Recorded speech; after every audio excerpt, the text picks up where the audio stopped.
You'll never know how much of a sacrifice it is for me to put this cover on indoors. Yes, sir. But I hope Rob knows how much of a sacrifice it is for me to put this cover on indoors, because Marines aren't allowed to do that. At least not wearing our fatigues. So I kind of carried over. But I am so grateful for Rob for this hat they've given me. I feel like I'm part of the Ford Motor Company. I could be an employee. I sell a couple cars for you. Maybe convince folks to come in. But it's companies like these, third generational company, third generations in this company, Ford here, and many others like the Shell station we just left down the road. They outlined, they helped define why in the world we'd run and even consider running for governor here in the state of Maryland. Every day I wake up, and for me this is going to be a joy, because for the next few minutes I'm not talking to you about telling you that I'm running for governor. You already know that. I get the opportunity to talk to you about how wonderful a state this is and can be, and how we can aspire to get there. How we can not just protect companies and businesses, but we can also protect everyday citizens, because they are one and the same.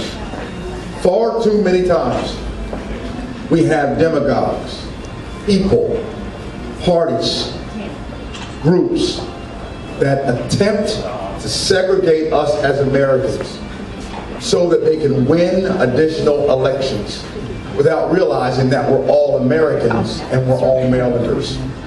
Those types of things have to change.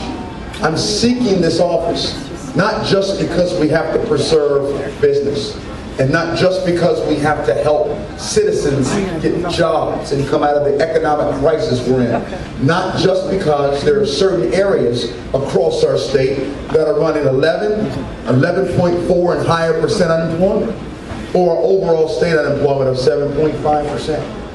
We are running because the fabric of our state and the fabric of our nation is under attack. And I want to make sure that's communicated in every possible way that I can. See, I'm tired of rhetoric. I'm tired of promises, and I'm tired of people talking around the problem. They'll, at least through our Achieve the Dream campaign, we're going to get the chance to speak straight talk to what the problem is, without allowing partisan issues, color issues, or gender issues to define who we are. They will not get a chance to define us. We're going to take experiences like this Ford dealership here, the Shell station right down the road, our experience at the University of Maryland, Baltimore College, and UMD, and the harbor there in Baltimore City, where we saw literally at least 2, if not 3 Democrats come and grab our shirt and say, you know what, I'm all about this Achieve the Dream thing, even though I know you're a Republican. Or the kind of response we received in Montgomery County and Silver Spring, Maryland. How people just walked up, and one gentleman who was an Asian American, and you know how much I hate hyphenated Americans, but it's important for this speech that I outline that. And Jane grabbed our shirt right smack in the middle of the presentation. Democrat puts our shirt on, while 2, if not 3, separate television stations were there. I had no idea this was going to be a conversion tour. I thought it was simply going to be an announcement tour. But as I told Blaine Young at the past Shell station with this broadcast 910, we didn't set off to convert. But the more we get a chance to have conversations with everyday people and pull the scales of partisanships off their eyes, they see that we have more in common than would ever separate us. There's a group out there saying, Chip, that those Achieve the Dreamers are changing the conservative message. No, we're not. We're not changing the message of conservatism. In fact, the message of conservatism is the same message of America. In fact, we're tying together 2 very real dreams. The dream of our founding fathers and our Constitution, Thomas Jefferson, Benjamin Franklin, George Washington, their dream of a nation whose rights would come from God and not government. Their idea of a nation that you could pursue liberty, life, and the pursuit of happiness through a Declaration of Independence, with the knowledge and knowing that they were leaving a mother nation that would no longer support them. And they looked that fear in the eye with faith and said, you know what? You leave us alone. Give us our faith. Give us our character. Don't take our money from us, and we'll build the greatest nation the world has ever seen.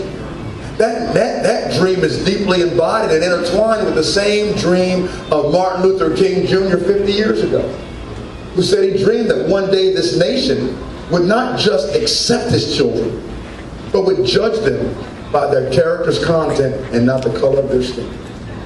It's the same dream. We just want Marylanders to re-achieve it once again, and to say one to another, it's okay for us to have conversations about building business, because after all, business pays the majority of the taxes. It's okay about providing tax breaks for businesses and providing tax breaks for those who employ others. And when you set up policies that hurt those job givers, there's no wonder why they move out of the state at the rapid rate that they do and leave us with no jobs. From 2000 to 2010, we lost 1.4 million Marylanders. 1.4 million Marylanders. You know what they took with them, Dale? $5.5 billion in tax revenue. Those are real numbers. Those aren't Democrat numbers. Those aren't Republican numbers. Those are Maryland numbers. Since 2007, we've lost 33% of our manufacturing jobs. Our young adults graduating from high school can't even transition into a manufacturing job and achieve the dream of middle class to raise their own kids. And even those in college, they're opting to stay in college and pursue additional degrees and raise up and go up even higher in their student loans, because they're hoping to get debt and loan forgiveness because they can't come out of college and get a job. Because the jobs here are null and void. They're vacant, they're running, they're leaving. We've lost 33% of our manufacturing jobs. I have conversations with college students all the time. You know what their number one concern is? There's one sitting right over there in a blue shirt. Just ask him. He's working on our campaign, Andrew. Yeah, give him a hand, absolutely. That college student will tell you the same thing. The number one concern college students have is, will I have a job when I get out of college? It's sad to say. At this stage of the game in Maryland, I would almost encourage you to move to Virginia, or Pennsylvania, or Delaware, or West Virginia, because that's certainly where our jobs are going. I had a conversation with Governor Jim Gilmore, who happens to be the past governor of Virginia, Governor Gilmore, and Governor Jim and I were talking about him becoming an advisor on our campaign. His comment to me was, in a little sarcasm, but he said he's grateful to Maryland every day for the Fairfax County corridor, because Fairfax County corridor is filled with jobs that should have come to Maryland. Instead, they went to Virginia. You know what Virginia's unemployment rate is? It's 5.5%. 2 whole percentage points higher in Maryland, 7.5%. But yet we have a governor that has enough nerve to look at a camera, at a speech, and say, we've recovered 99% of our jobs since the 2008 deficit. Wow. And the sad thing about it is, people believe it. So I went on Fox 45, I was fired up. I'm kidding you not, I was fired up. And my wife went with me to the station. I have a show on that airs from 7:24 to 7:34, and she's stroking my hand the whole time. Honey, don't call him an idiot on national TV, please. Please don't call him an idiot. I had so many words. Idiot was an easy one for what I wanted to say. But here's what I said. I say the same thing to you all today. For anyone to believe that we've lost 99% we've recovered 99% of our jobs, I don't even think the governor believes that. Just look at the Department of Labor numbers that come right out of his own office. It's almost as if he doesn't even read his own stuff. And everyone in this room can do the same thing. Get on your computer when you're not at work and Google Department, I did that just for you, and Google Department of Labor unemployment, and you'll see it for Maryland. In 2008, in January, unemployment was 3.6% in Maryland. 3.6%. August 2013, when he made the comment. August 2013, when he made the comment. Unemployment, 7.5%. Now, I know I'm not the sharpest tool in the shed. After all, I'm a Marine officer. And many folks don't give us credit for being too sharp. although we're extremely sharp. But I'm not the sharpest tool in the shed. Check, I'm not. But it doesn't take too much wisdom for me to put some numbers together. If we were at 3.6 in 2008, and we're at 7.5 now, then how in the world did we recover 99% of the jobs we lost? And the sad part about it is, Marylanders believe it. It's time for us to start having conversations where party politics is not even invited into the conversation. When we begin to do that, we will win more people than we lose. I've seen it happen on this tour. Like I said before, I had no idea this was going to be a conversion tour. And I tell you what, it's been so exciting. I was at a Gaithersburg parade. Now, it was a Labor Day parade. And I bring that up because there's a gentleman here that was at that parade with us. Now, he wasn't part of our group at the time. In fact, he was just a gentleman out there trying to direct traffic and park. And he captivated me because he spoke my language. And I must confess, I didn't expect him to speak my language. You remember him, don't you? Guess what? He's here. He's standing right over here to the left. Wave your hand out. I want to put this spot. Y'all give that man a hand. By the time we were done talking, somebody whispered in my ear, "That should be your lieutenant governor." I kid you not. So you can't make this stuff up. But while at that Gaithersburg parade, I was walking through the parade and I stuck my hand out to a woman that was in the crowd. And I said, "Have a great Labor Day. Have a great Labor Day today." And she looked at me up and down. She said, "You're a Republican?" I said, "Yes, ma'am, I am, but I'm just stopping by and walking through your parade to wish you a happy Labor Day." Here's what she says to me. She said, "You know, I know Dr. King had a dream, but you're not it." That's when I know that partisan politics is out of control. The woman didn't know me. She had no idea I had 4 beautiful daughters. She had no idea I have a wonderful wife for 20 years. I've known her for 23. Get to know me before you insult me. She had no idea that I used to like the Dallas Cowboys a long time ago, and then after Tom Landry retired, I stopped liking them. She had no idea about that. That tells a little bit more about my character. She has no idea that I started boycotting the NBA after Ron Artest hit an innocent person up in the stands. She had no idea about that. She had no idea my wife was a teacher, that we homeschooled our girls. All she knew is that I had this skin, and I called myself a Republican. And for her, that meant I was not Dr. King's dream. I am so sick and tired of partisan politics getting in the way of everyday, good, healthy conversations about our nation, our state, and if we're not careful, shit, we're going to lose our state because we're so concerned about party affiliation. If we don't step up now and change it, we have no one to blame but ourselves. Now compare that to today. You'll like this one. One pulls up behind our truck. We're in Montgomery County. Woman hops out of her car, and one of my, Fox 45 have been with us most of the day, doing a live documentary on our campaign, and the cameraman was actually out getting a good picture of the bus. And she pulled up in her Volvo and rolled down her window, said, "Who is this guy?" And the cameraman said, "It's Charles Lollar, he's running for governor." The woman said, "Well, what party is he?" The cameraman said, "He's Republican." She said, "Well, he's not going to get my vote then." And pulled into a parking space. They came and told me. I was sitting on the bus. Said, "This woman just drove up. She said she'll talk to you if you want to, but she said, you're not going to get a vote because you're Republican." I grabbed my coat. I hopped out that bus because I like challenges. Walked over to the lady and talked to her. She said, and everything I covered with her, I said nothing about politics. I said, we're pushing companies out of our state at the rapid rate. We penalize those that are creating jobs for everyday citizens. We complain about high unemployment, but at the same time we're trying to depend upon government jobs to sustain us when it takes tax dollars in order for government and state workers to be employed. I don't stand against state and federal workers. I'm a Marine officer, for crying out loud. I get paid because you all pay your taxes. Well, some of us do. So why in the world would I stand against? Here's what I'm saying, Chris. We have to have the same, at least equal, if not more so in percentage-wise, private business as we do public business, because like it or not, Frederick Ford pays the taxes that allows for me to serve as a Marine officer. So why are we cutting off Frederick Ford's head to spite their nose when they're the one that's carrying us? When that conversation was done, 35, 40 minutes later, you know what that woman was doing? Signing up as a volunteer for our campaign.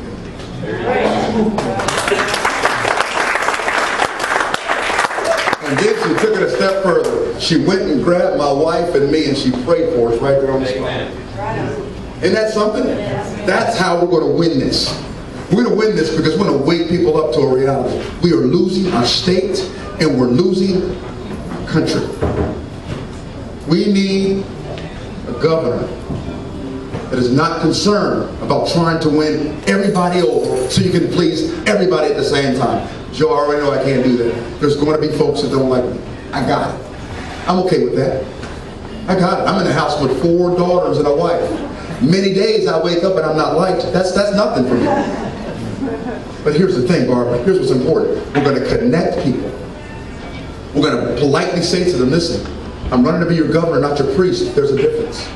My concern is not the obnoxious social issue of the day. My concern is how in the world do we create the right tax environment so business can prosper, so we can win our state again. And the more we do that, the more people we will absolutely win. I'm excited to be here. We really came here to eat. So thanks for feeding them. And we're excited to connect with each and every person that we have during this tour. Up next for us, a 2-hour drive over to the Eastern Shore. These folks aren't done yet. All these folks you see in these shirts, their day is just starting. And I won't let them eat. That's why they're happy to be here. I live by a different ethic. You don't eat till the day is done. People say, how do you stay so slim? Because I got to get stuff done. By the time you're done with this tour, you'll be slim too. We're going out to East in Maryland. We're going to spend some time with some farmers and some watermen out there on the shore. Spread the same message. Come back up this way on Friday. Every person in this dealership is absolutely invited. Friday, what time, Karen? 4 o'clock on Friday. We'll have our final announcement right there in Annapolis. In Port, what's it called? City Dock. City Dock, thank you so much. City Dock in Annapolis. Everyone in here is invited. And after that final announcement, we're going to go right up the street to our headquarters and have you come into a reception at our headquarters where a good and generous businessman, a developer named Bill Chesley, has given us the entire 3rd floor of a building on West Avenue in Annapolis. Oh, we're excited. It's the same headquarters that Governor Ehrlich had when he ran for governor. And we'll feed you a little bit. It'll be a progress in making, but we have real plans, serious plans for us to win. Let me close by saying this. Come here, Rosha. I want to stay. It's my wife, Rosha, for 20 years. Y'all give her I don't know how she does it. I don't know how she does it. Actually, I do know. She's the wife of a Marine. That's it. That's how she makes it right there. You know, I make her run with me every day. I don't make this up. She runs with me, don't she? Yes, she does. When I do Marine Corps PFT, she runs with me. How's that? Hoorah! That's right. I make her Marine. Her and I have been together for 23 years. Married for 20. We have 4 daughters. We've been in business for goodness, almost 17 years. I started in business at UPS down in Atlanta, Georgia, as a supervisor manager. After our 4th baby came along, I don't know how that happened. Year after year, we kept having these girls. What in the world was going on? Love girls, by the way. Love girls, have 4. Made a decision to finish up my time in the Marine Corps, went down to OCS in Quantico, finished up my time there. First order of service to go to Kosovo. Served in combat over there. Came back, went to Fort Gillem. Became the operations officer over there, swore men and women of all services into the armed services, into the armed forces. Left there, went to a job forum, got a couple job offers, chose a company called Cintas Corporation, became an executive with Cintas, been an executive with Cintas ever since for the past 9.5, 10 years. My first assignment with Cintas Corporation was to come to Landover, Maryland. I did not want to leave Georgia. I'll tell you why.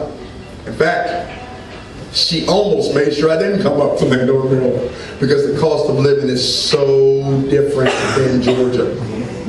It is ridiculous. By the time we came up here, and I told one person this, true story, you can't make this up, it goes right back to what you're saying, true story. Although I made 1/3 less as a manager with Cintas in Georgia than what I make here, our standard of living was better there than it is here.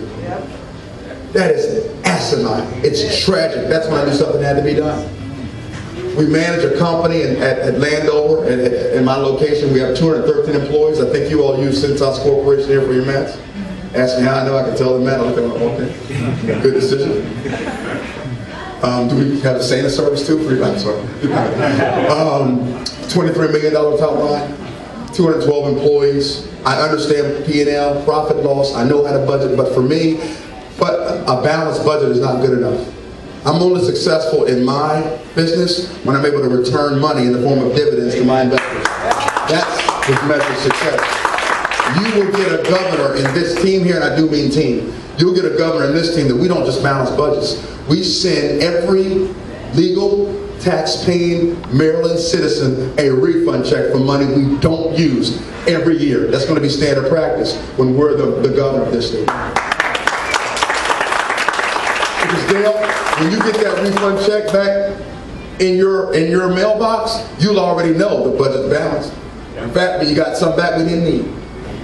And in us, you get a team that doesn't want to do this full time. At least as a career. Want to get in there, make the changes, have the intestinal fortitude to balance the budget, and then we want to go home. We've got dreams. And those dreams do not include being a long-term politician whatsoever. We want to go to a cabin in the Appalachians. I kid you not. Build a little enclosed cabin where there's no roadways to the cabin. If you don't come by Hilo, you're not going to make it. That keeps you from just dropping by because you were in the area. No, you weren't. No. If you make it to our cabin, it's not because you were in the area. We're going to walk around and live off the fat of the land, and I want to teach her how to hunt. I already taught her how to shoot. We kept her first target. Oh, absolutely. We kept her first target from shooting. I even signed it for her. She's getting good too. At first, she was kind of missing the mark a little bit, and she couldn't keep her hips steady. And I kept telling her, your center of gravity is better than mine, honey. Just hang in there. A little left foot forward just a little bit. Put that one forward. You're fine. Just come. Breathe control. Get behind the sights. You're good to go. Pull us off. Targets all over the place. And then I said, well, just imagine that silhouette just took your grandson. Pulled her back, dead center mass. It was a beautiful thing. Beautiful thing. She got serious then. That loud pop didn't even scare her. But at us, you get a family and a team that is concerned about your values and your interests. So I end this with this. I end this saying with this. We know we've got a long road ahead. But there's nothing we can't do with support. We already know we're going to take bullets from the front and from the back. We know there's folks in our own party that might not like us because we stand against full-time politicians. Amen. And there's some on both parties that like full-time politicians. And we ain't changing our mind. It doesn't work for our country. Our founding fathers never intended for there to be full-time politicians. And I can prove it. And me, having a historian and political scientist and an MBA, I can prove it. We know we're going to take it, but at the end of the day, for my children, for my grandchildren, for your children, and for you, it's absolutely worth it to us. Thank you so much for having us here. You all enjoy each other and eat. Please come and talk to each other. Thank you so much. You got some closing words for me? Y'all hold on for Mrs. Maryland, who's absolutely fabulous. She has some words for us. That was in 2000.